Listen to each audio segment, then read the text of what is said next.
Aí, olha, nós vamos ver aqui esse capítulo, nesses dois capítulos, liturgia celeste. Então, essa parte que nós vamos ver foi aquilo que Scott Hahn, o ex-pastor, identificou como sendo muitos elementos. Vai aparecer incenso, vai aparecer o altar. Então, vai aparecer como que uma liturgia celestial. Eu dizia para vocês que aqui nós vamos ver a descrição da sala do trono.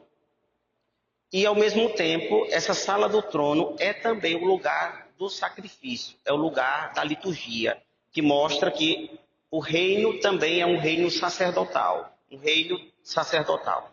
Então, depois disso, né, está lá aqui no Apocalipse, tive uma visão. Opa, volta.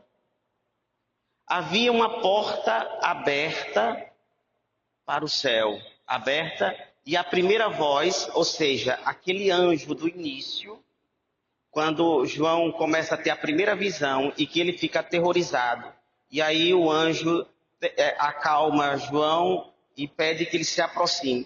Seria como se fosse um mestre de cerimônia, um cerimonialista. É um anjo que desempenha uma função que coordena toda a liturgia. É um mestre de cerimônia que vai desempenhar vai acompanhar toda a dinâmica e o desenvolvimento da liturgia celestial.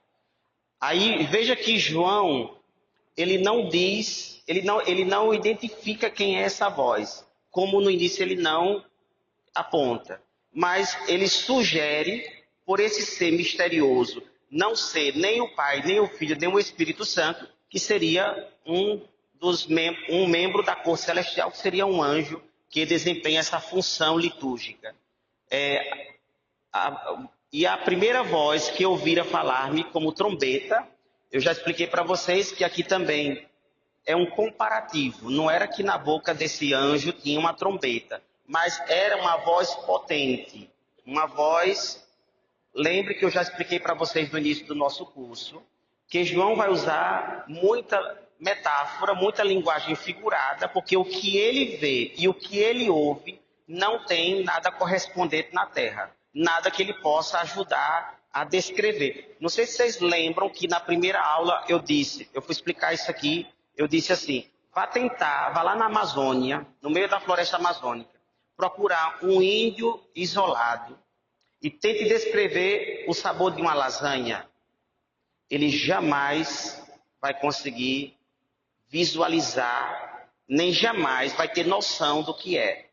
A dificuldade de João aqui é como se alguém tivesse saído daqui e fosse para o meio da floresta e tentar descrever o sabor de uma lasanha para gente que nunca comeu lasanha. Então ele está tentando fazer isso conosco.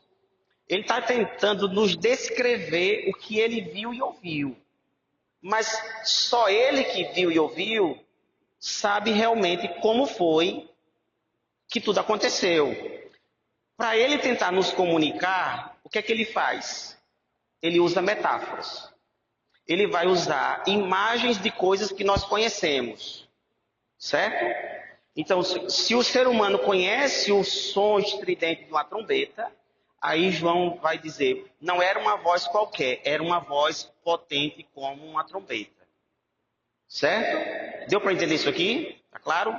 Então, que ouvira falar como trombeta, disse, sobe até aqui para que te mostre as coisas que devem acontecer depois destas.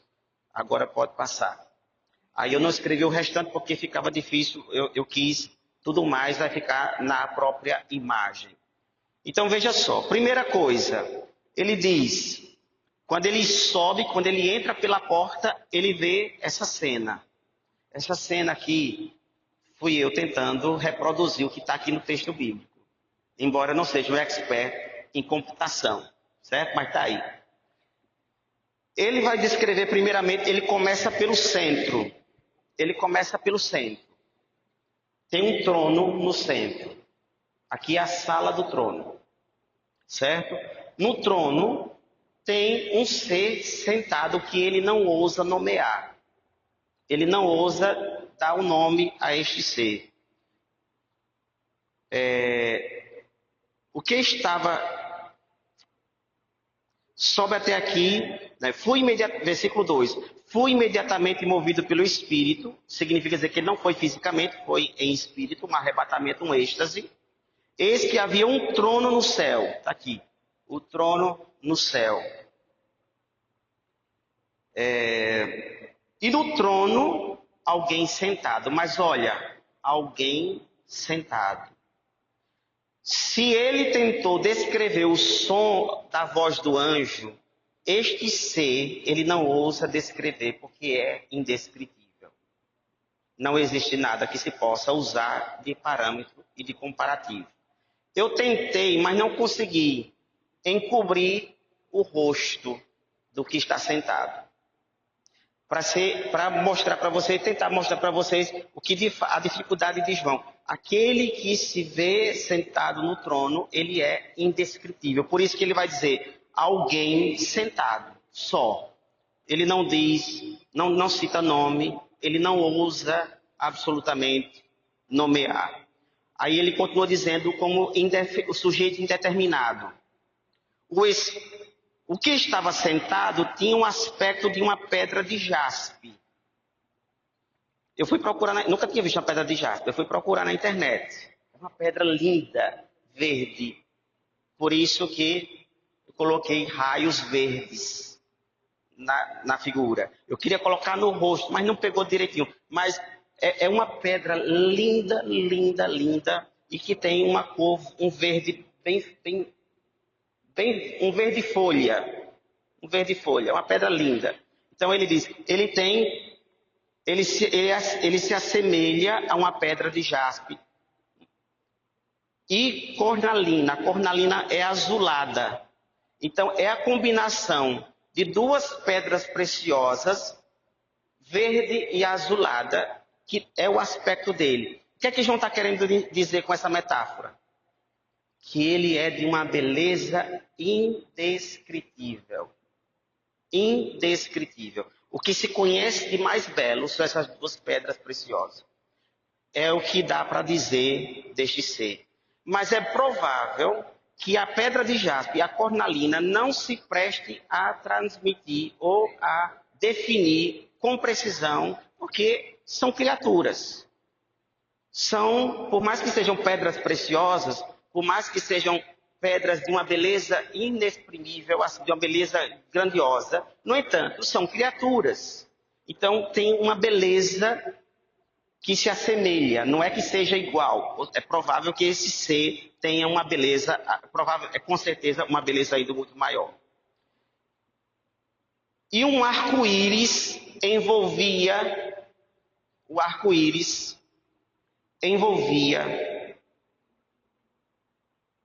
o trono com reflexos de esmeralda, né? Mais outra pedra preciosa. Então vamos lá, vamos tentar entender o significado bíblico do arco-íris.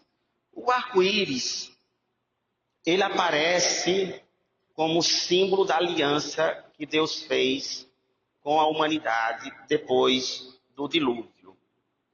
Deus apresenta o arco-íris, uma vez que o fim da velha humanidade foi por meio das águas. Então, a morte veio do céu, mas também um sinal veio também expresso, desenhado no céu como arco, que seria o arco como sinal do pacto da aliança com Deus. Por esse motivo, as alianças que vocês, casados, carregam num dedo são redondas, não é por acaso. Em alusão ao aspecto circular do arco-íris, que é o símbolo, é a aliança. Veja só, a aliança de ouro que vocês casados carregam no dedo é o sinal externo da aliança espiritual. Certo? Porque a aliança conjugal não é física, ela é uma união espiritual. Quando os noivos fazem um pacto diante de Deus, há uma união matrimonial espiritual. E externamente, essa união espiritual é materializada na aliança.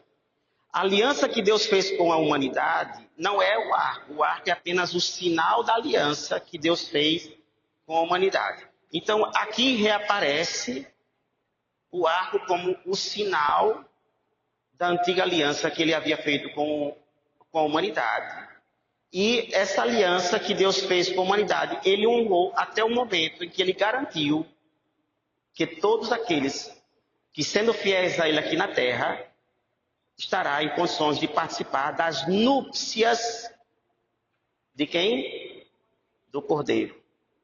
Das núpcias do Cordeiro. Quem está aqui na sala do trono está participando da consumação do enlace matrimonial entre o noivo, que é Cristo, e a sua esposa, a sua noiva, que é a igreja. Então, aqui é o festim nupcial. Na missa, o padre diz, felizes os convidados para participar do banquete nupcial do Cordeiro. Olha o que Scott Hahn escutou também.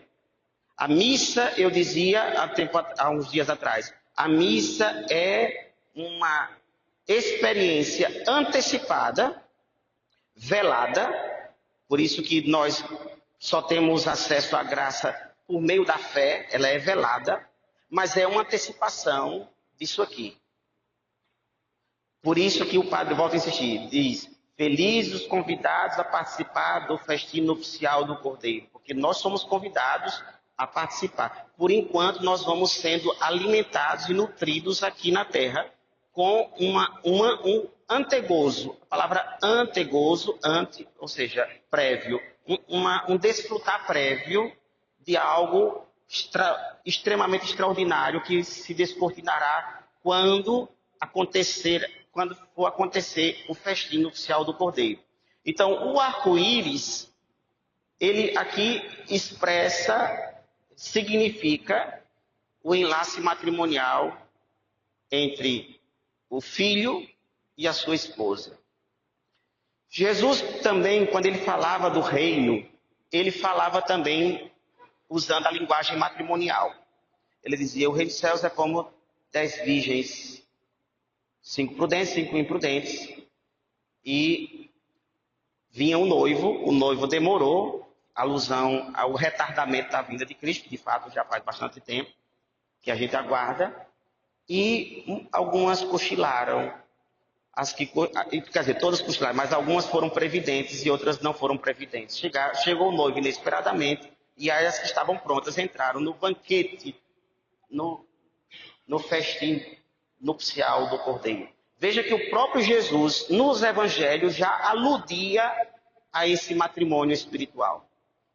A esse matrimônio espiritual que se consumará. Eu dizia para vocês, se pinta o fim dos tempos como se fosse uma catástrofe. Eu não consigo ver a vinda de Cristo como algo catastrófico, porque é uma festa.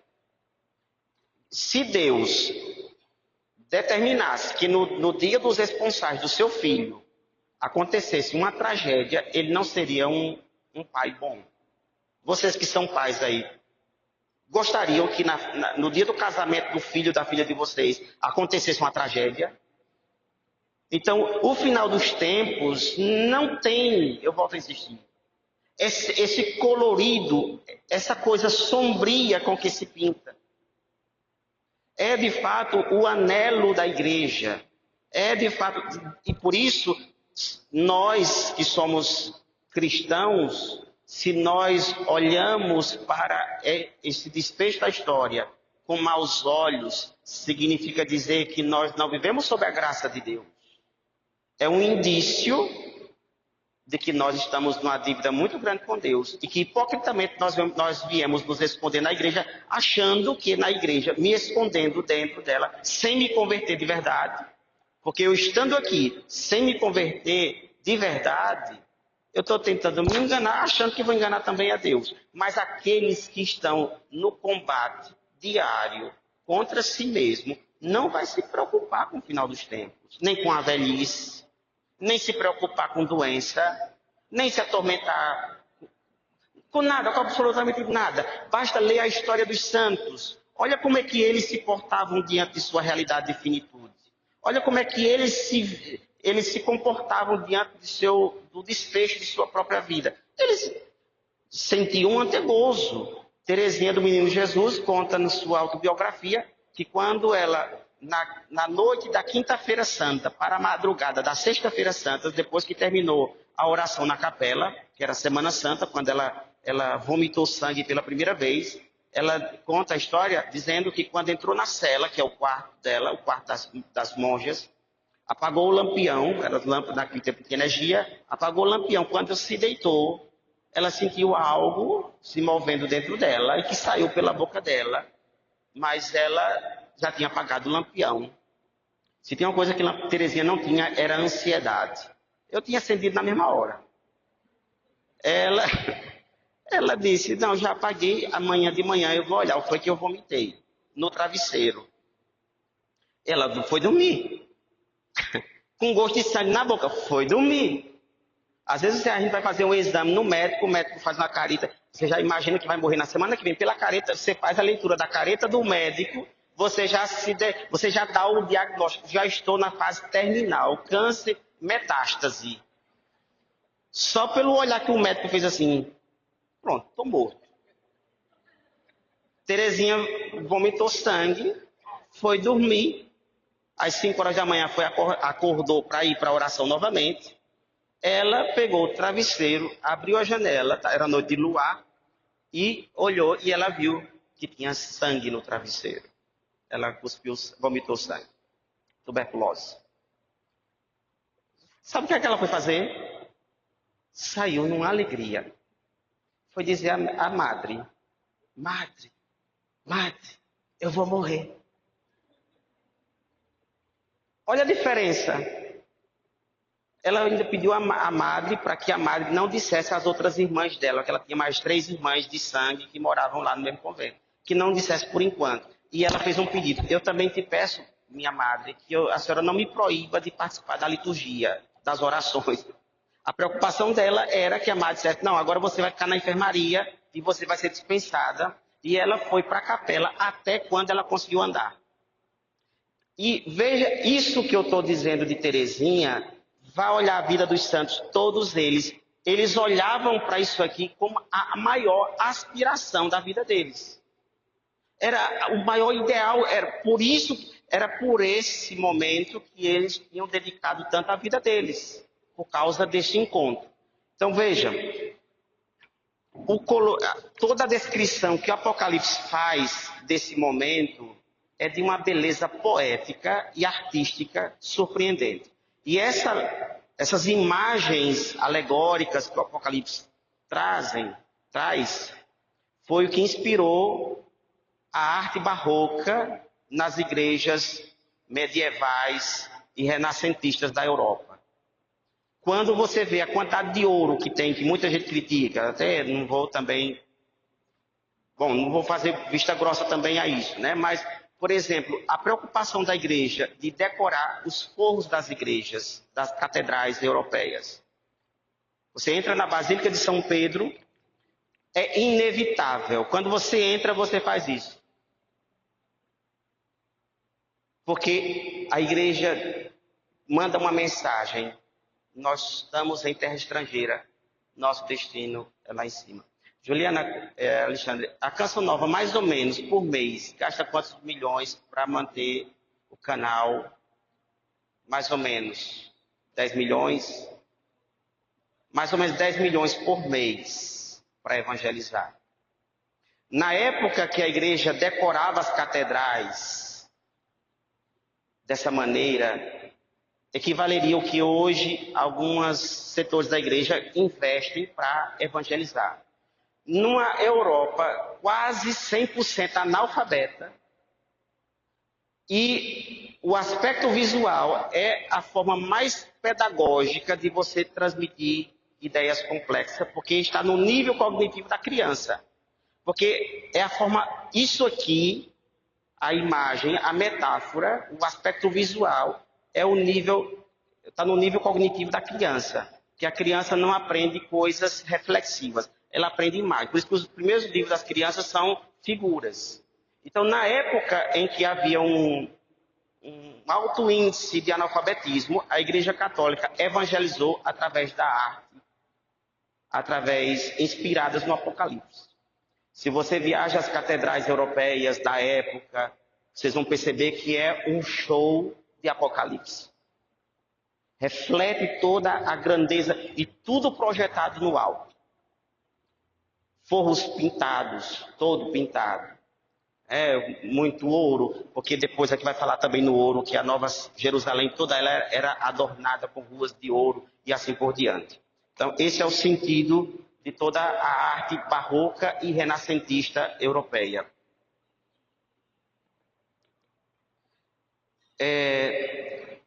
Ao redor deste trono estava disposto 24 tronos. Olha aqui, 24, 12. Eu coloquei aqui 12 aqui, 12 ali, porque eu não consegui fazer como se fosse oval, circular. Por que que são... É o único reino que não tem só um trono. Em todos os palácios que eu conheci na Europa, todos têm apenas um trono, porque nenhum rei da terra desejou ou aceitou dividir seu poder com nenhuma outra pessoa. Nenhum rei desta terra aceitou compartilhar seu poder, mas o reino de Deus é um reino em que Deus, que é o rei, ele cede o seu poder para governar com outras pessoas. Jesus disse aos seus discípulos: vocês sentarão comigo em 12 tronos e vocês julgarão o mundo comigo. Jesus prometeu aos seus discípulos de que eles não serão povão, vocês serão reis. Vocês governarão comigo. E eu disse para vocês também que na Bíblia o numeral não significa simplesmente algoritmo, né, algoritmo ou numeral matemático contábil, mas é adjetivo.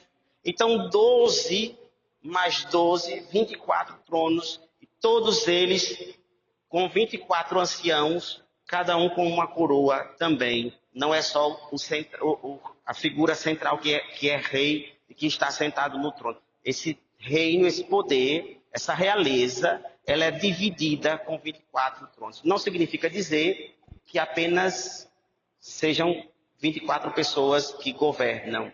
Simbólico. Por quê? Os exegetas veem essa associação, o significado de 24, número que não é muito comum. Não é muito comum aparecer o significado de 24 na Bíblia. Normalmente 12, 7, 70, 3, 6, mas 24 só aparece no Apocalipse. E por isso dificulta um pouco de fazer uma exegese. Mas apresenta-se duas possibilidades. Primeiro, 12 mais 12 representaria a totalidade do povo de Deus. Os primeiros 12, em referência aos 12 patriarcas, os filhos de Jacó, representando o povo de Israel, a nação judaica, judia, e os outros 12, que seriam os 12 que Jesus escolheu, a totalidade da igreja e a totalidade do povo de Israel. Juntando essas duas realidades, formaria um reino dividido com Deus, o rei, divide seu poder com 24. Né? 24 pessoas, seres que irão com ele governar, conduzir seu reinado. Né? Então veja que, mais uma vez eu volto a insistir naquilo que eu expliquei para vocês anteriormente, em alusão ao nosso batismo. Nós fomos ungidos, por essa unção que nós recebemos, nós somos assinalados como sacerdotal, profético e real. Ou seja, nós fomos destinados a pertencer a uma realeza. Nós não seremos simplesmente governados. Nós teremos direito à participação ativa no reino de Deus. Por isso que o reino de Deus, ele se distancia de qualquer reino terreno. Porque Jesus diz, quando os discípulos chegaram para Jesus e disseram assim: mestre, conceda-nos que quando vier o teu reino, dois discípulos, né, que seria Tiago e João, nós nos sentemos um à tua direita e outro à tua esquerda. E aí Jesus diz: por acaso podeis beber do cálice que vou beber? Ele está falando da sua paixão. Eles disseram, podemos. Eu acho que eles nem imaginavam que o cálice que eles iam beber era amargo. Eles pensavam que era o cálice doce, beber do cálice dele. Aí eles disseram, podemos. Aí Jesus olhou para eles, de fato, vocês vão beber mesmo. Vocês não sabem o que esperam vocês lá na frente. Vocês vão beber do cálice. E vocês têm razão. Mas o sentar à minha direita não cabe a mim conceder. Mas aqueles que o Pai predestinou, resguardou. Jesus está fazendo uma alusão de que o simples fato de você ser seguidor de Jesus não é garantia de que você vai ter participação ativa no seu reino. Porque o fato de eu estar aqui agora a serviço do reino não é garantia de que daqui a 10 anos eu esteja. Eu posso ser infiel a Deus e eu posso simplesmente olhar, botar a mão no arado e olhar para trás e deixar. Somente após o final é que eu saberei se estarei apto para sentar com Cristo e reinar com Ele no seu reino. Então, é um reino em que nós teremos participação, nós teremos direito a participar de maneira ativa no seu reino. Por isso que na terra nós temos que ter vida ativa em defesa do reino. Se você quer entrar no reino de Deus, mas você não faz nada por ele de maneira ativa, você está comprometendo o seu coroamento lá no final. Porque um cristão não pode não ser testemunha de Cristo. Você não pode ser, se você almeja reinar com Cristo, você não pode ser neutro no reino de Deus. Sabe o que é que significa isso? Que você não deve se ver como público, vir só para a missa, para assistir a missa uma vez por semana, se você não colabora com o reino de Deus aqui. Porque seria saboroso demais você ficar aqui de braço cruzado lá na frente e você reinar. É muito suave. Mas não é assim. Por isso que Jesus diz, tudo bem, vocês irão beber do meu cálice, mas não cabe a mim, mas cabe ao meu Pai. Porque só no final é que eu saberei se o que eu fiz pelo reino me habilita a continuar recebendo o prêmio de governar agora. Não só se eu não ajudei a construir o reino de Deus, não seria justo que eu gozasse da consumação do reino. Por isso que eu volto a insistir. Vocês, todos nós, devemos nos desdobrar para colaborarmos com a expansão do reino de Deus. Isso pode acontecer de diversas maneiras. A mais eficaz é viver o evangelho sendo testemunha, dando exemplo de vida. Você já está construindo o reino de Deus. Se você já viver com paixão o reino de Deus, sendo modelo e exemplo de vida cristã, você já está contribuindo para a construção do reino de Deus. O contrário também é verdadeiro.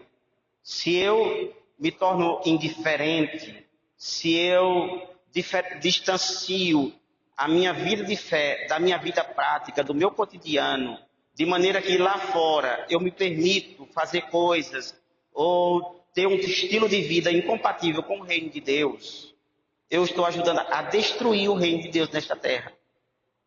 Estou comprometendo, e aí não seria justo que lá no céu eu seja lá e vou gozar e ser coroado para participar do reino de Deus. Está compreensível isso aqui?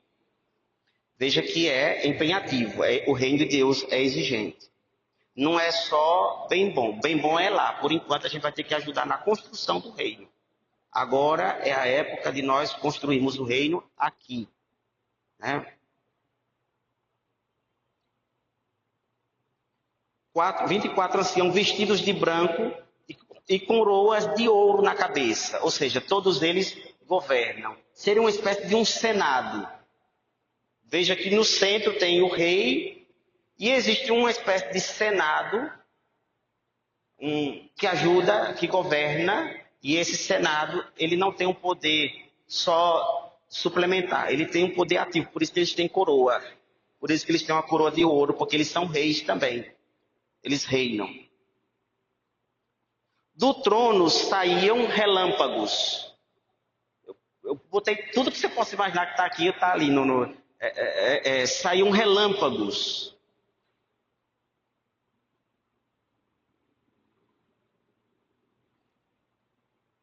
Sim, eu já esquecendo. Vestidos de branco, vocês lembram que eu falei também, o branco representa a pureza, ou seja, já não sofrem mais dos males espirituais, porque não pecam mais. Foram lavados, suas vestes foram lavadas com o sangue do Cordeiro.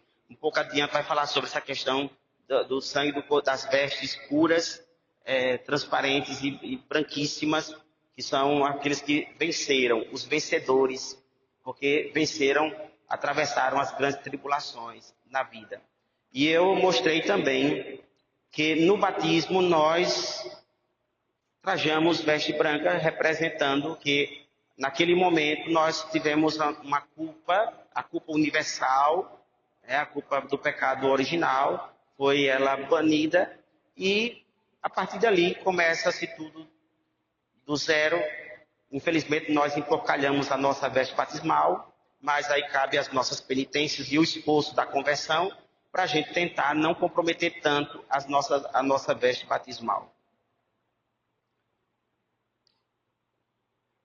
Vestidos de branco e com coroas de ouro na cabeça. Do trono saíam relâmpagos, vozes e trovões.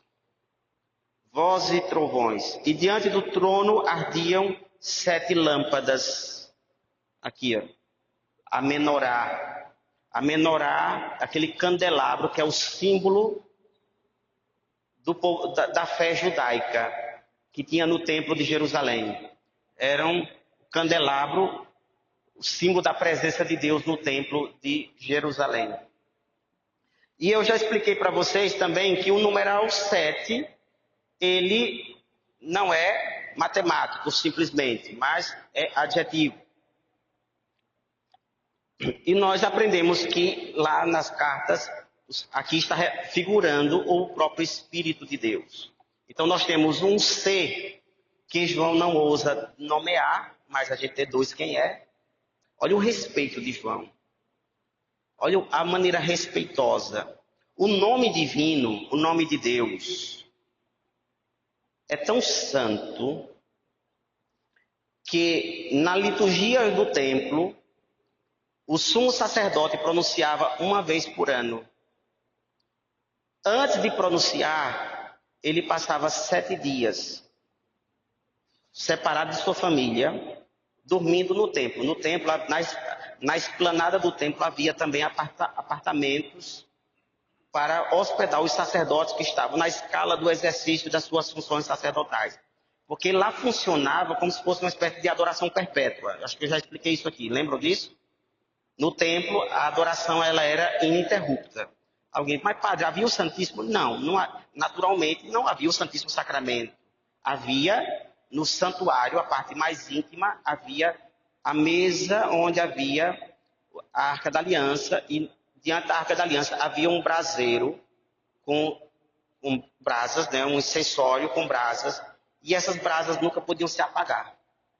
O que era, os sacerdotes eles se revezavam durante a noite, para que a todo momento tivesse brasas acesas diante da Arca da Aliança. E quando eles renovavam a brasa, sapecavam incenso. Então ficava com a fumaça do incenso permanentemente. Este gesto era um gesto de adoração. Porque a fumaça do incenso que se elevava, no imaginário litúrgico dos judeus, representava o clamor do povo que sobe até Deus. Por esse gesto de manejar o incensório permanentemente, era assim que eles entendiam a adoração perpétua.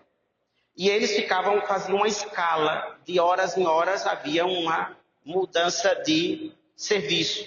Então havia também no templo uma parte que havia apartamentos, quartos, para que os sacerdotes que estavam na escala pudessem pernoitar. E o sumo sacerdote, quando no grande dia da expiação, do perdão dos pecados, ele passava 7 dias confinado no templo, oferecendo sacrifícios pelo perdão dos pecados deles primeiro, para que Deus purificasse os lábios dele, para que no dia 14 do mês de Nissan, ele pudesse entrar solenemente no santuário e lá ele cantaria, pronunciaria o santíssimo nome do Senhor com lábios puros. Quando terminava essa liturgia, que o nome de Deus era pronunciado, só ele pronunciava, quando voltava, ele só daqui a um ano, na mesma ocasião, era que o nome divino ia ser pronunciado. Por isso que João, ele menciona o ser, mas ele não consegue dizer, ele não se arrisca a dizer o nome dele. De tão santo e tão inefável que é o nome de Deus. O nome santíssimo de Deus. Que muita gente pensa assim, quando diz, padre, eu pequei porque eu pronunciei o santo nome do Senhor em vão. Como é o nome do Senhor? Ele diz, Deus. Não, isso aí é a natureza divina. Ele é Deus por natureza. Mas o nome divino não é esse. O nome divino, vou pronunciar aqui, porque tenho que pronunciar para vocês saberem. Javé, esse é o nome dele. Ou Yahweh, na forma hebraica. Os evangélicos chamam de Jeová. Eu não sei o que eles vão fazer. Porque o mandamento, não pronunciarás meu santo nome em vão, está de pé. A Igreja Católica, meus professores lá em Roma, nos instruíam a não pronunciarmos nem em sala de aula. Normalmente em sala de aula eu escrevo no quadro. Aqui não tem quadro para eu escrever, tive que pronunciar. Mas o nome santo do Senhor, ele é inefável. Inefável. E João não ousa pronunciar esse nome. Por isso que ele caracteriza, mas ele não dá nome. Ele não dá nome, ele não nomeia.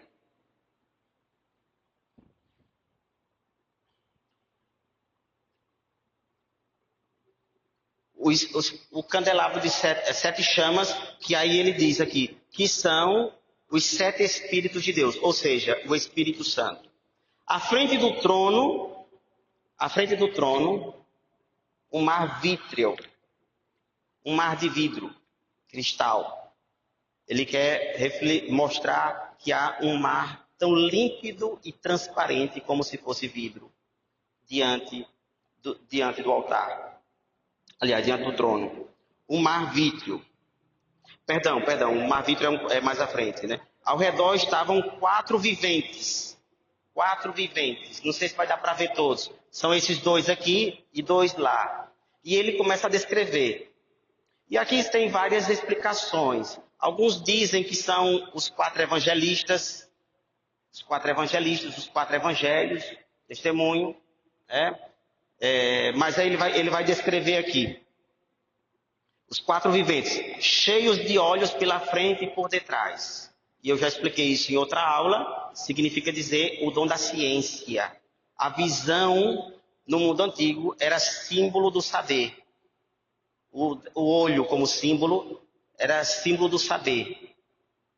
Então, significa dizer que esses 4 seres que estão diante do trono, que têm olhos por todos os lados, não era que João, esses seres parecem horripilantes, mas ele está tentando descrever para nós.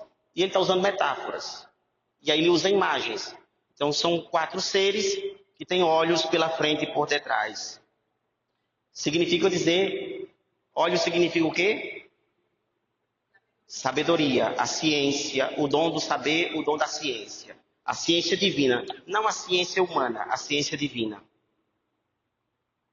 O primeiro vivente é semelhante a um leão. Está aqui, olha. Está de cabeça para baixo. Eu botei, veja que os 4 animais estão de cabeça para baixo. Porque eles estão voltados para o personagem principal. Todos eles, olha, o leão, ele está deitado, a cabeça deitada, porque ele está voltado para lá. O touro para lá, a águia e o homem.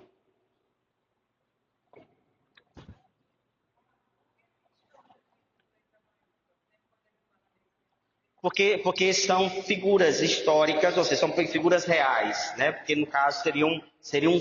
Por isso que muitos padres da igreja, eles aludem aos 4 evangelistas.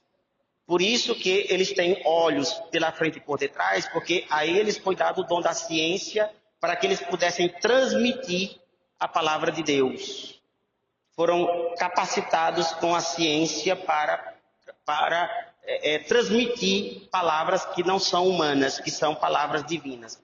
Por isso que cada vivente teria um maiúsculo, porque seriam pessoas, aqui está representado como animais, mas na verdade significam indivíduos, está fugindo a palavra, pronomes, substantivos próprios, como Marcos, não é um substantivo próprio, né? Não se escreve com M, né? M maiúsculo, então seria como se fosse assim, são figuras históricas, figuras reais. O primeiro é semelhante ao leão. E aí Santo Agostinho diz que seria Marcos, o Evangelho de Marcos. Porque Marcos começa a vida pública de Jesus no deserto, e o deserto era o local, o habitat natural do leão no mundo judaico. Então seria Marcos, Mateus, Águia, João e o homem Lucas. Seriam os 4 evangelistas, seriam os 4 evangelhos.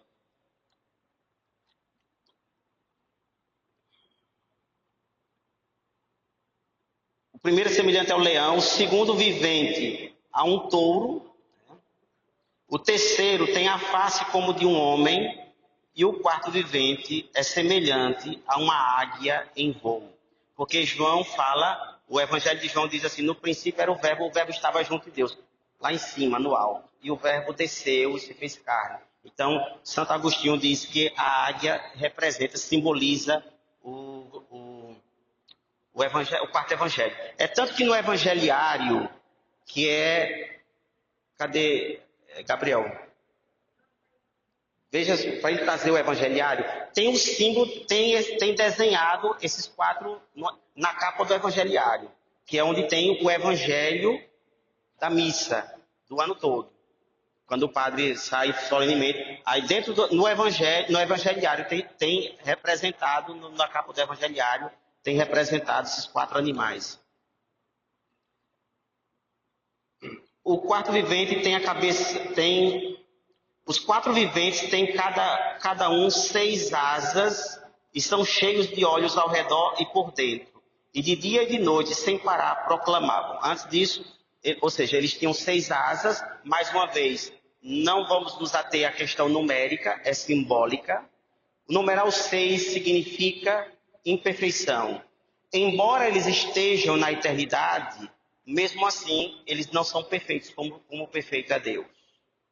Certo? O touro, se não me falha, por causa é alguma coisa ligada à genealogia um elemento que tem na genealogia de Jesus, que eu não me lembro qual é, até peço desculpa por isso, né? Mas está ligado a alguma coisa na genealogia representada em Mateus, no Evangelho de Mateus.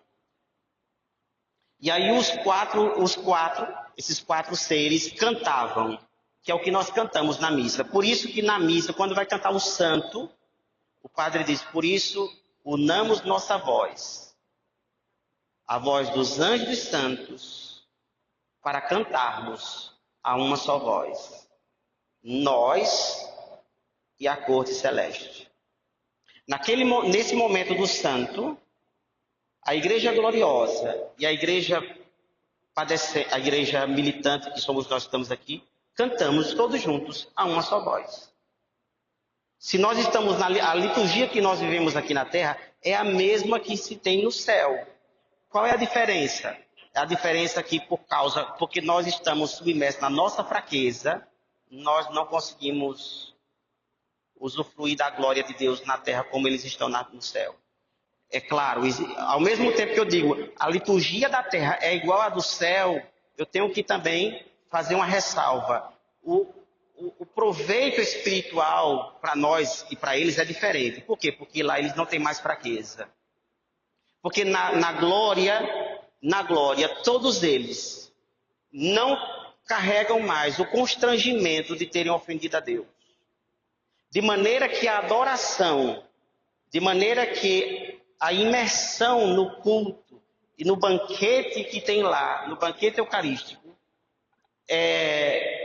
deles é de um gozo que não tem nada que vá, que contrarie, que minore, digamos assim, a glória de Deus. Essa capa não tem, infelizmente. Mas normalmente, nas capas tem, nos 4 pontos aqui, normalmente desenhado esses 4 animais. Não sei se dentro. Aqui está por dentro, né? Então, aí, veja, a nossa liturgia aqui na Terra, nós temos um obstáculo, que é o nosso pecado. Aqui, nesse momento, a glória de Deus está encoberta. Nós temos um obstáculo, que é a glória que está velada. Quando eu olho para a Eucaristia, eu tenho um limite, porque os meus olhos carnais veem a aparência externa, pão, eu vejo que é pão. E aí apenas aqueles que têm um profundo senso de fé, que conseguem, por meio da intensidade de sua fé, perscrutar e mergulhar no mistério eucarístico. Aqui não tem, mas tem os símbolos aqui, mas não tem não tem o desenho específico, né? Deu para entender isso aqui? Eu dizia, segunda-feira, dei uma formação aqui para o SCC, não sei se aqui eu acho que tem algumas pessoas. A missa, se a gente participar de milhares de missas ao longo da nossa vida, no final das contas nós teremos participado apenas de uma, porque todas elas é a única missa, é uma única missa. Por exemplo, domingo, se eu celebrar 4 missas, eu vou contabilizar como 4 porque foram em 4 momentos diferentes. Mas na realidade, dentro do mistério que nós compreendemos da missa, nós participamos ao longo de 2000 anos. Só existiu uma missa em que nós somos chamados a participar, que é essa missa da eternidade. Essa missa da eternidade. Então todos cantavam. Acompanha aí na Bíblia de vocês.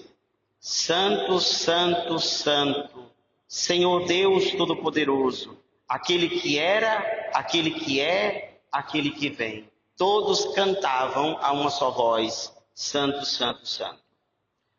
E cada vez que os viventes dão glória, honra e ação de graças, aquele que está sentado no trono e que vive pelos séculos dos séculos, os 24 anciãos se prostram diante dele. Todos tiram sua coroa quando canta o Santo, Santo, Santo. Todos saem do seu trono em referência ao único que é rei por excelência. Veja que não há é um reino que não há ameaça de golpe de Estado. Entende? Não há risco de golpe de Estado, porque o rei, ele é um rei humilde a tal ponto de que ele divide a sua glória. Ele divide a sua glória com aqueles que ele ama e que ele premiou a estar lá. Mas ao mesmo tempo, cada um deles tem ciência que não são reis por excelência, são reis por concessão, porque foi dado. Mas eles mesmos reconhecem que o único rei por excelência é o que está sentado no trono. Por isso que quando se canta, todos se levantam e se prostram diante daquele daquele que está sentado no trono para adorar aquele que vive pelos séculos dos séculos, depondo suas coroas. Eles mesmos tiram suas coroas para adorar, para dizer, nós só somos reis, porque o Senhor quis. Mas nós reconhecemos apenas o Senhor como nosso rei. Isso é lindo demais. Qual é o sistema humano que funciona desse jeito? Nenhum. Nenhuma civilização, poderes se alternaram na história da humanidade.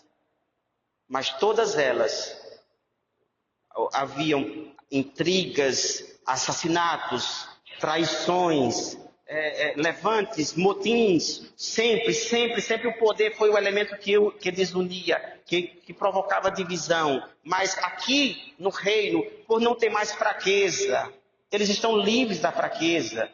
Eles estão livres da cobiça, eles estão livres do ciúme, eles estão livres de qualquer tipo de, qualquer elemento que seja contrária ao sentimento comunitário comum dessa corte. É a corte perfeita. E eu volto a insistir, embora seja retratada dessa maneira, não é uma utopia. Para nós, isso retrata a realidade do reino de Deus. Por isso que Jesus censurou a briga pelo poder dos discípulos.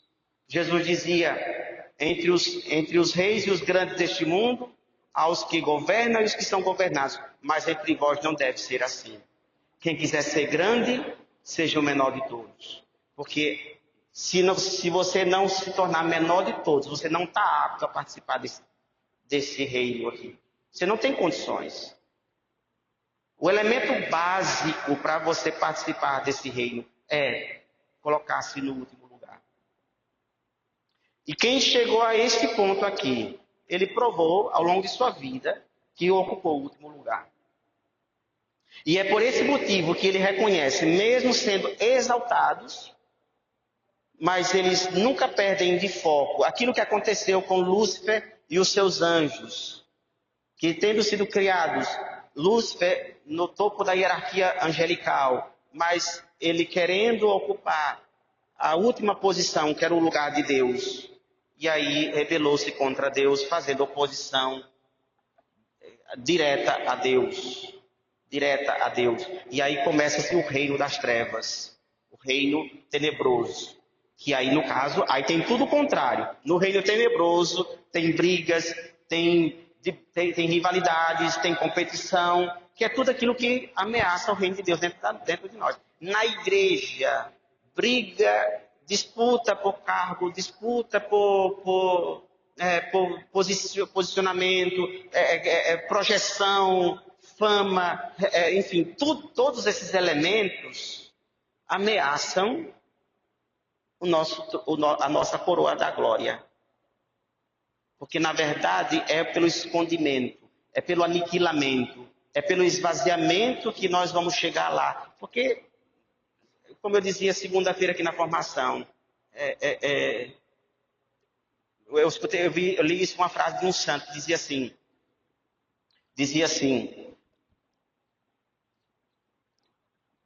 quem não ama a Deus nesta terra, não tem o que fazer no céu, porque ele só vai viver com ele. O que é que vai fazer no céu? Então, se você não foi pobre, não foi humilde aqui na terra, você não vai conseguir viver lá, porque lá, embora ele ceda a sua glória, ele compartilha a sua glória. Todos estão destinados a participar da glória, mas é uma glória que ela, de certa maneira, passa pelo rebaixamento e pela humildade. E veja que aqui o ato de adoração dos 24 anciãos é espontâneo. Quando começa-se a cantar, cada um se levanta do seu trono e se curva diante do trono para adorar o que está sentado no trono. Aí, depois, depondo suas coroas diante do trono e proclamando, os 24, né? Digno és tu, Senhor Deus, Senhor e Deus nosso, de receber a glória, a honra e o poder, pois foste tu que criastes o universo por tua vontade. Por tua vontade, ele não era e foi criado. Ou seja, os 24 anciãos, quando começa a se cantar o santo, depois ele diz assim, olha o que eles dizem, eles tiram a coroa, se levantam dos seus tronos, são criaturas humanas, e aí eles depõem a coroa, se curvam em adoração, e aí eles dizem, digno, ou seja, eles estão dizendo o seguinte, nós estamos sentados no trono, mas só tu és digno de receber honra, glória e poder. Vamos repetir? Honra, glória e poder devem apenas ao que está sentado no trono. Ao se cantar o santo, santo, santo, todos os 24 anciãos sabem que essa aclamação não é para eles. Porque só um é digno de receber essa aclamação. E para ficar bem distinto, aí eles se levantam para dizer, digno és apenas tu. Eles não se apropriam da aclamação que os quatro animais, os 4 seres cantam o santo, santo. Então cada um diz, não, digno é apenas ele. Capítulo 5. Capítulo 5. Acho que não vai dar tempo, parece, meu Deus. Vi depois, na mão direita daquele que estava sentado do trono, na mão direita daquele que estava sentado no trono.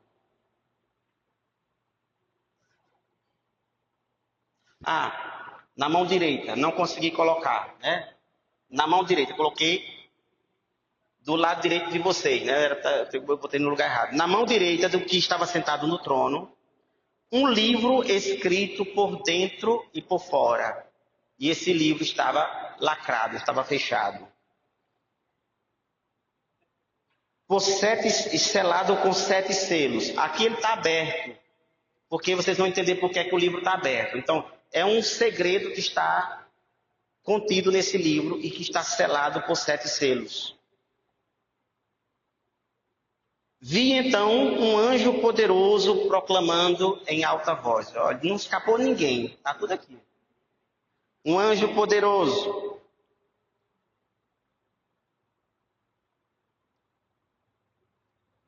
Que gritava, que proclamava em alta voz: quem é digno de abrir o livro, rompendo os 7 selos? O anjo canta, né? Quem é digno de abrir o livro e romper os 7 selos?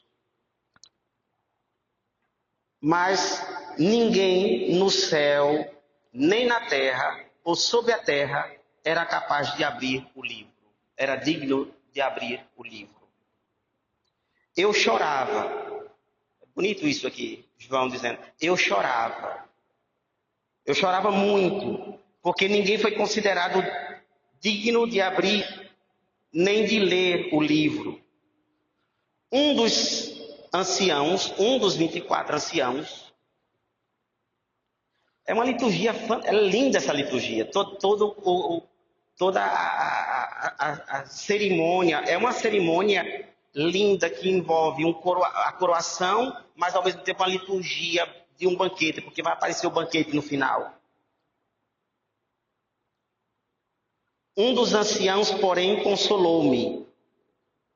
Não chores, eis que o leão da tribo de Judá, o rebento de Davi, venceu para poder abrir o livro e seus 7 selos.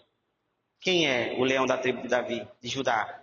Jesus. Ele venceu como? Ressuscitando dos mortos. O primogênito dentre os mortos.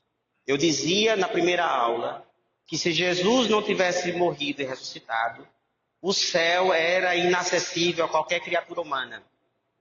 Por que o céu era inacessível a qualquer criatura humana? Abraão, Moisés, Jacó, os profetas todos eles, quando morreram, ficaram aguardando a libertação. No credo nós dizemos, morreu, não, padeceu sob Pôncio Pilatos. Foi crucificado, morto, sepultado. Desceu à mansão dos mortos. Antes de ressuscitar, no nosso credo, ele foi libertar os que estavam adormecidos e incapacitados de entrarem na glória. Porque sem que o pecado deles tivesse sido redimido, o documento de condenação tivesse sido suplantado. E outro elemento interessante que é ressuscitar na carne. Jesus volta na carne, por quê? Porque ele estará entre Deus e o restante dos homens. São Paulo diz, há um só mediador entre Deus e os homens. Jesus, o Senhor. Porque na Bíblia, no Antigo Testamento, está determinado que ninguém pode ver Deus, a face de Deus. Moisés pede a Deus, Senhor, quero pedir apenas uma coisa, e isso me basta, como se fosse uma coisa qualquer, né? Não, quero que o Senhor me dê alguns anos a mais. Não, deixa eu ver tua face. Eu fiz tudo que o Senhor me pediu. Deixa eu ver tua face. E Deus diz, Moisés, é impossível. Você não pode ver minha face. E Moisés insistiu. Moisés, deixa eu dizer para você, você quer existir? Ninguém pode ver minha face e continuar existindo. Eu vou mostrar a minha glória para você, mas a minha face. Por que Moisés não pode ver a face de Deus? Porque ainda o verbo divino não se fez homem. Agora, como homem e Deus, Ele, ao voltar para o céu, ele não voltou apenas como o verbo divino, ele voltou como Deus humanizado, ele voltou na carne glorificada. E quando ele volta como homem também. A natureza humana foi assumida por Deus. E, portanto, agora, entre Deus e os homens, nós podemos ver a face do Pai através da face do Filho. Seria semelhante, por exemplo, ao sol. O fulgor da luz do sol é de uma grandeza tal que, se eu me atrever a fixar meu olhar para o sol, posso danificar minha retina, porque a nossa pupila ela tem uma dilatação. Quando a claridade é muito grande, ela fecha e abre o mínimo possível. Só que chega um momento que o mínimo possível que a pupila contrai é insuficiente para filtrar a quantidade de luz que o sol emana. De maneira que isso pode danificar. Se uma criatura, um astro, é de uma glória tal, de um fulgor tal, que eu sou incapaz de olhar para ele, que é apenas uma criatura, Deus tem uma glória tal, Deus Pai, o ser que está sentado no trono, tem uma glória tal, que apenas alguém, que seja nós, tanto nós quanto ele também, ou seja, tanto o humano quanto Deus, que através da face dele nós podemos ver a face do Pai. Filipe pergunta, Senhor, mostra-nos o Pai, isso nos basta. Jesus diz, Filipe, há quanto tempo estou convosco e ainda não me conheces? Quem me viu, viu o Pai. Quem me vê, vê o Pai. Eu e o Pai somos um só. Então, no céu, o ser que está sentado no trono, nós vamos contemplar a face dele através da face do Filho. Na face do Filho, contemplando a glória de Deus na face do Filho, seria como se você pegasse aquela chapa do raio-x para olhar o eclipse. Você não pode olhar diretamente, mas se você colocar uma proteção, aí você pode contemplar a glória do céu. Suponhamos que essa chapa é o Cordeiro, é o Filho que está entre o Pai e a humanidade os remidos. Aqueles que foram redimidos, que estão na glória.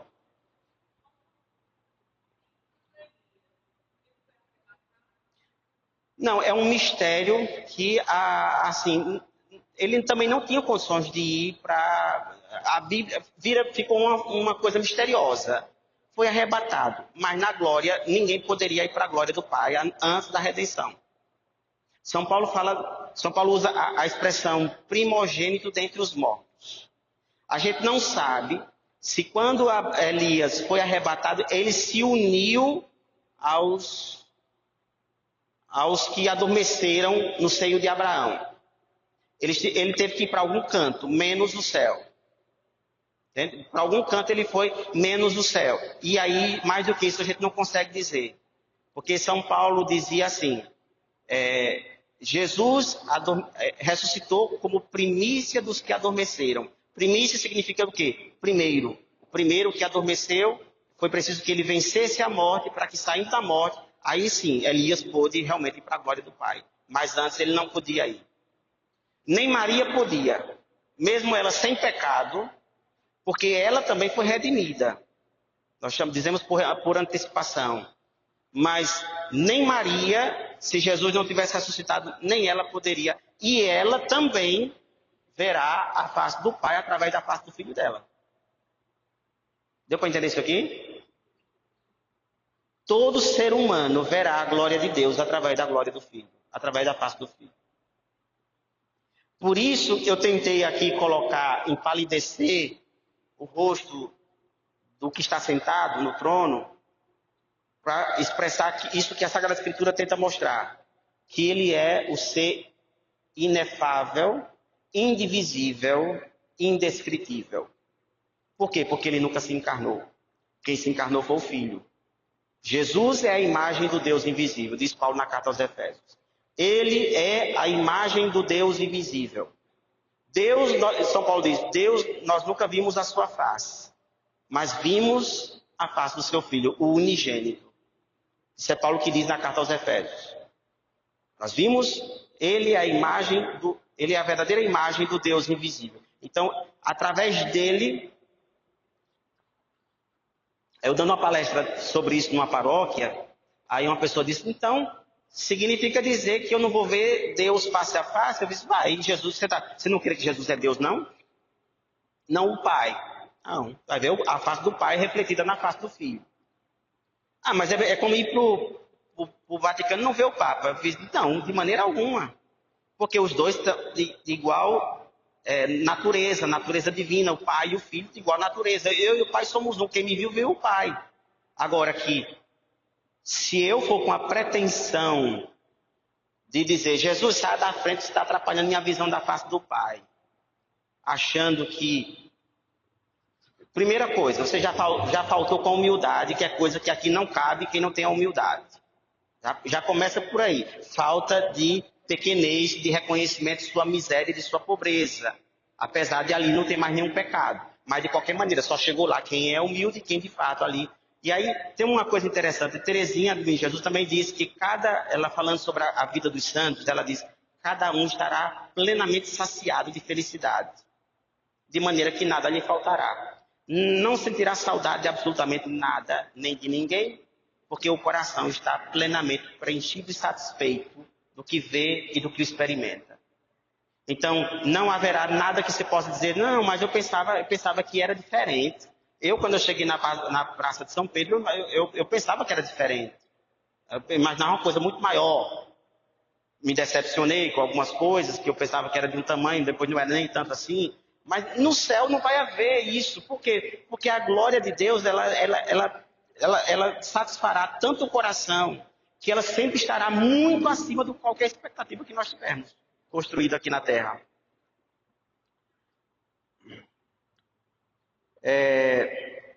Sim, eu sou o leão da tribo de Judá. Por que leão? Uma vez me perguntaram, por que leão da tribo de Judá? O leão, na Etiópia, que é próximo de Israel, essa expressão, leão como símbolo da tribo de Judá, os etíopes era quem, na antiguidade, quem não costumavam nomear por causa do poder do reino de Davi, quando Davi expandiu o seu reino, dominando algumas regiões ali no Oriente Médio.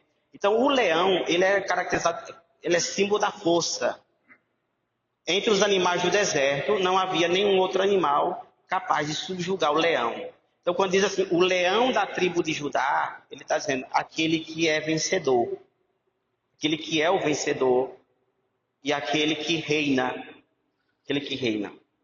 Com efeito, entre os tronos, aliás, não chores, eis que o leão da tribo de Judá, o rebento de Davi, venceu para poder abrir o livro e seus 7 selos. Com efeito, entre o trono, com os 4 viventes e os anciãos, vi um cordeiro. Aqui, olha. O cordeiro, não sei se está dando para ver com clareza, mas diz assim, o cordeiro, eu demorei a achar essa fotografia. Eu sabia que ela existia, mas quase que eu não achava. Ele estava imolado, mas estava de pé. Está aqui. O que é imolado? Ele estava morto, mas estava de pé. Olha a contradição, o paradoxo. Ele estava imolado, não dá para ver, mas ele está ferido. Ele está ferido no lado. E tem um cálice aqui. Tem um cálice. E ele está ferido, porém não abatido. Ele está de pé porque ele venceu. É ressuscitado. A palavra ressurreição não havia na língua grega. Não há a palavra ressurreição. E os evangelhos foram escritos em grego. Como era que os discípulos iam escrever a palavra ressurreição se a palavra ressurreição não havia na língua grega? Eles pegaram uma outra palavra, que é a palavra estar de pé. Eu pedi a Joel para comprar uma lousa. Vou arengar com ele amanhã. A palavra em grego, exegeiron, em grego, aquele que está de pé. Essa palavra é traduzida para as línguas modernas como ressuscitado. Mas, na verdade, a tradução literal da palavra exegeiron significa foi posto de pé. Quando os discípulos vão para o túmulo está vazio e aparece o anjo, aí lá está a palavra Exegueiro, que significa Jesus não está aqui. Literalmente significa ele foi posto de pé. Ele está de pé. Porque estar de pé é incompatível com quem está morto. Concorda comigo? Se alguém estava morto, mas agora está de pé, significa dizer que ele estava morto e agora está vivo. Então, por isso que no Apocalipse ele diz, ele estava imolado, mas estava de pé, vencedor. Interessante que na pintura, ele está em cima de um altar. De um altar, exatamente aquilo que eu dizia, a liturgia, o banquete do Cordeiro.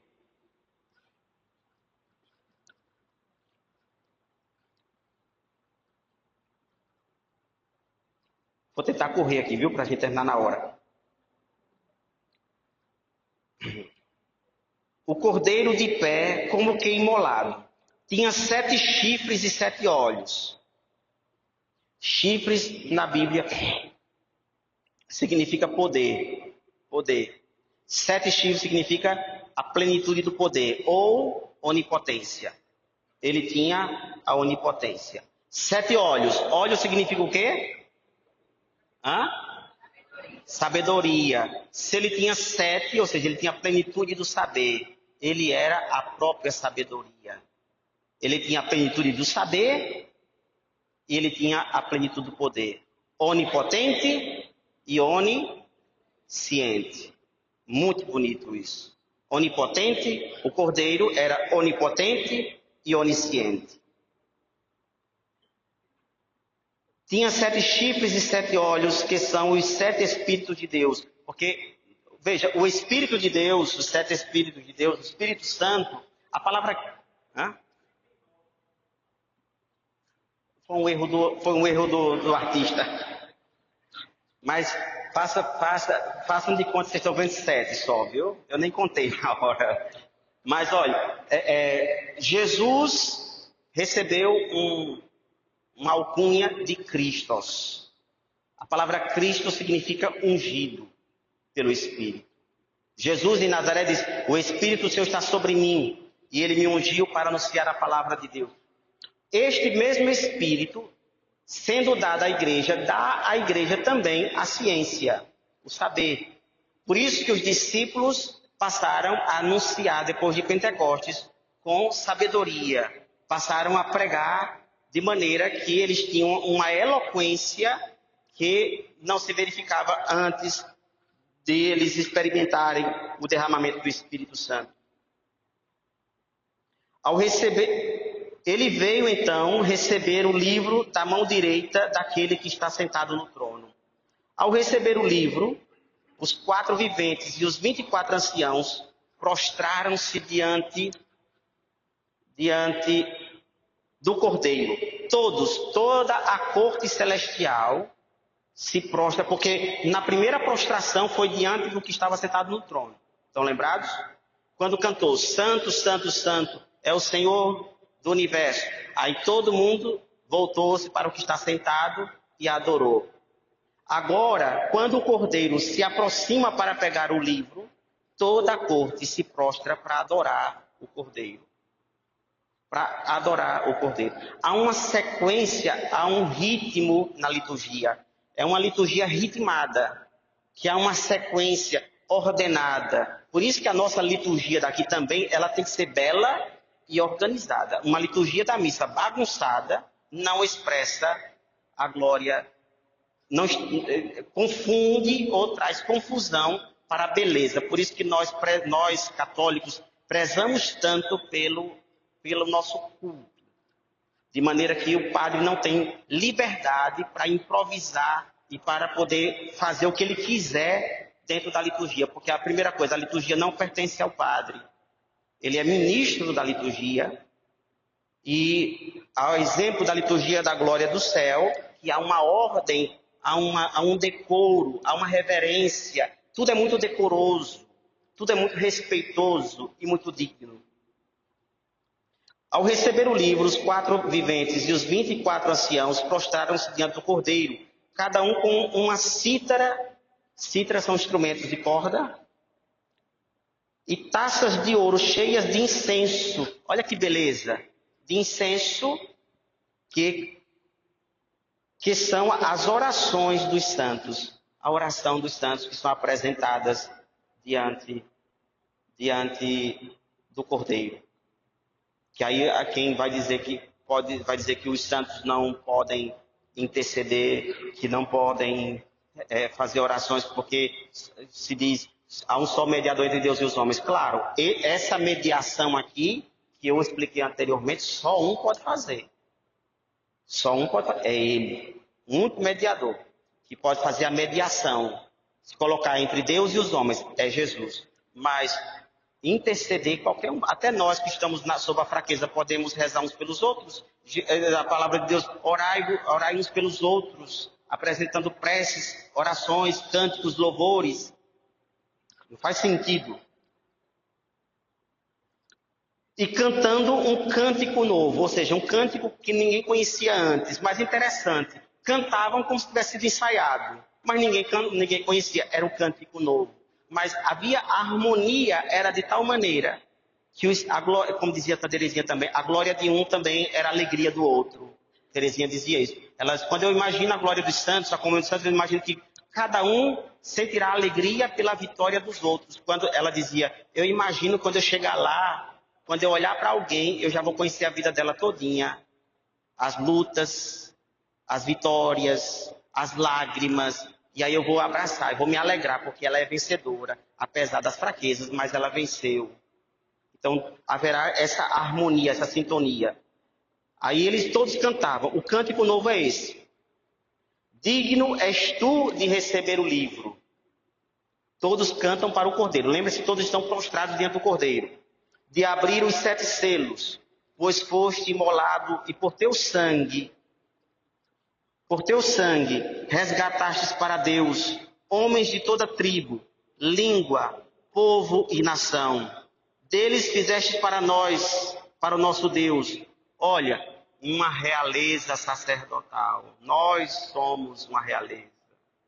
Então, se você estiver acabando com a sua dignidade, o problema é seu, porque, olha, você é realeza. Você faz parte da realeza. Pecar, viver uma vida miserável, é atentar contra a minha condição. Entende isso aqui? Negar Deus, fugir de Deus, me entregar à devassidão, me entregar a todo tipo de miséria humana, eu estou atentando contra a minha própria dignidade. Porque por dignidade, eu faço parte da realeza. Se nesta terra ninguém reconhece a sua grandeza, mas não se preocupe, não é aqui que você tem que ser reconhecido como realeza. Não é aqui, não é agora, é lá. Guarde isso para lá. Por isso que nós devemos viver uma vida modesta, simples aqui, guardando tudo, porque toda a nossa glória está reservada nos céus, não agora. Deles fizestes para nós uma realeza de sacerdotes, e eles reinarão sobre a terra. Em minha visão, João volta depois que terminou o canto, ouvi ainda o clamor de uma multidão de anjos que circundavam o trono. Olha aqui, olha, os anjos. Uma multidão de anjos que circundavam o trono, o altar.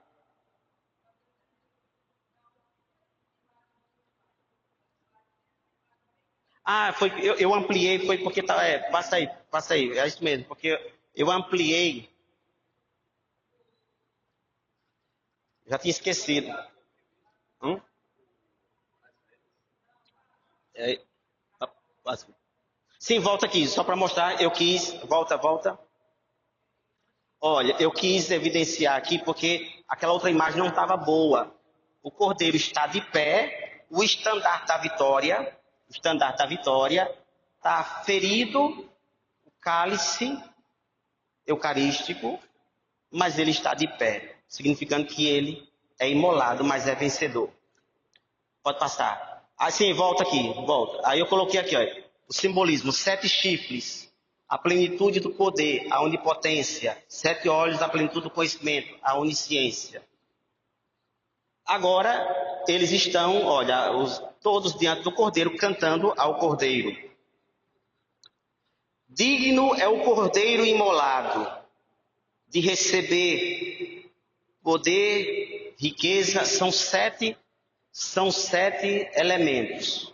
Poder, riqueza, saber, força, honra, glória e louvor. Mais uma vez aparece 7. Ou seja, ele é digno de receber toda a veneração. Tudo que for possível de ser dito para o enaltecimento dele. Contabilizado em 7, ou seja, ele é digno de todo o perfeito louvor, de toda a perfeita glória e adoração. Digno é o Cordeiro imolado de receber o poder, a riqueza, a sabedoria, a força, a honra, a glória e o louvor.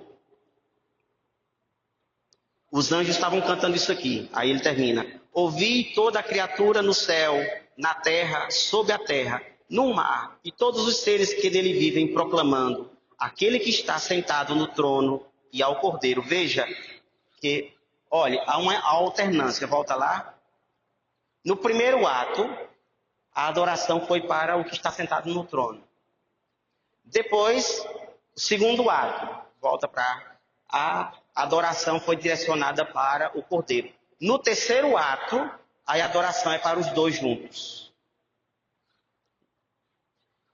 Versículo 11. E ouvi toda a criatura no céu e na terra e sob a terra, no mar, e todos os seres que neles vivem proclamarem, aquele que está sentado no trono e ao Cordeiro.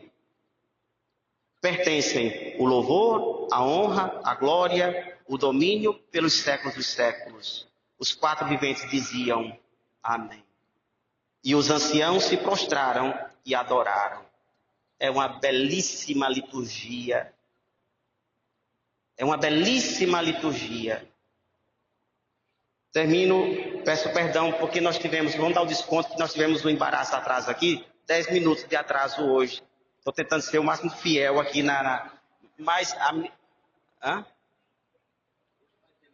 não veio não? A folha não veio não? Acho que não, né? Bom, veja só para terminar. Quando eu morava em Roma, às vezes aos domingos eu ia participar da missa na Basílica de São Pedro.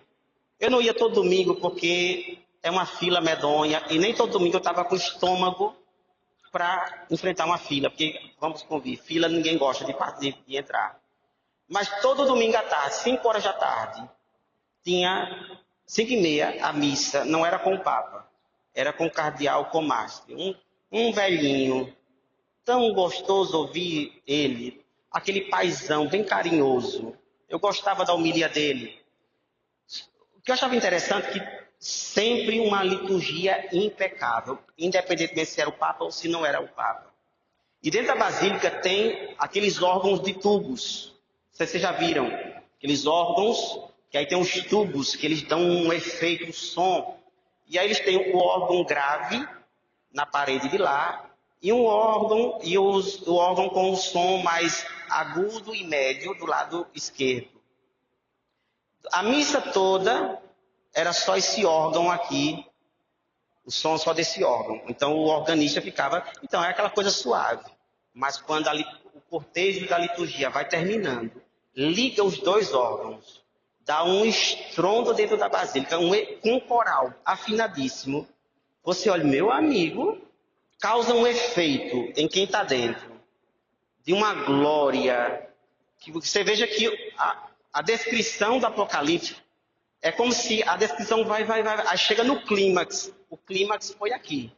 E aí lá também, nessa liturgia, vai a liturgia tudo muito branda. Mas é quando vai chegando, aí dá aquele estrondo que chega, a gente sente vibrar mesmo a roupa, porque é potente. Sobretudo quando liga o órgão grave. Os graves, os tubos graves que ficavam do lado de lá.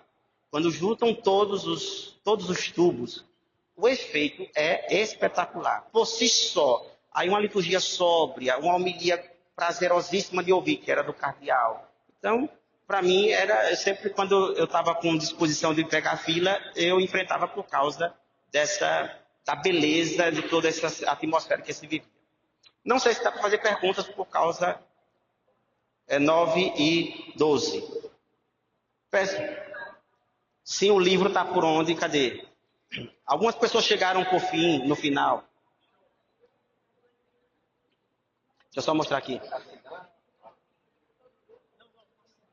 Não, não mandaram. Não, aqui, ó, aqui, ó. Deixa eu mostrar aqui a...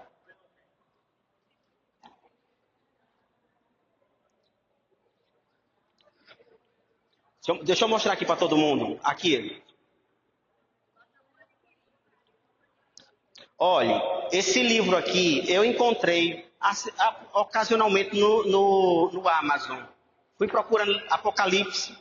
Scott Hahn é aquele, para quem chegou depois, aquele pastor que se converteu para a Igreja Católica por causa da liturgia. Ele entrou na catedral nos Estados Unidos e estava tendo a liturgia. Ele associou ao Apocalipse. E aí ele disse, a missa toda é uma liturgia do Apocalipse. Aí, aqui é um caderno que tem os comentários e quase todos, eu não sei da aula de hoje que eu não olhei, mas é provável que tudo que eu expliquei aqui esteja aqui também. Bem resumidamente, e ainda tem umas linhas para você escrever, tem uns exercícios. Não é caro, eu não me lembro o preço. 57, né? R$57, ele é simplesinho, bem acessível. Talvez seja melhor do que aquele outro grossão, que inclusive a minha colega a semana descobriu que ele era de um evangélico, né? O autor é evangélico. Como eu não li, eu não quero ter eu não li ainda para avaliar, porque tem livro evangélico que é bom. Tem muitos teólogos protestantes que são bons. Eu tenho vários livros de teólogos que eu aprovo, né? Mas aquilo ali, como eu não li realmente, como eu não tinha olhado, então eu sugiro esse aqui, enquanto eu avalio o outro. Tá certo?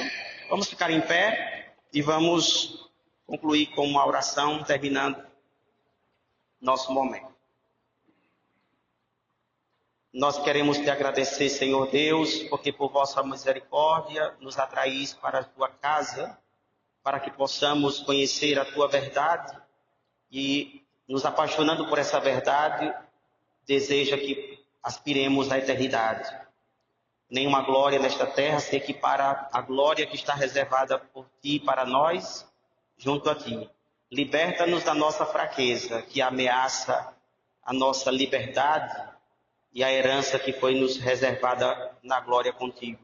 Concede-nos sempre a fortaleza para resistirmos a toda tentação, a todo mal e a todo pecado. Ave Maria, cheia de graças, o Senhor é convosco.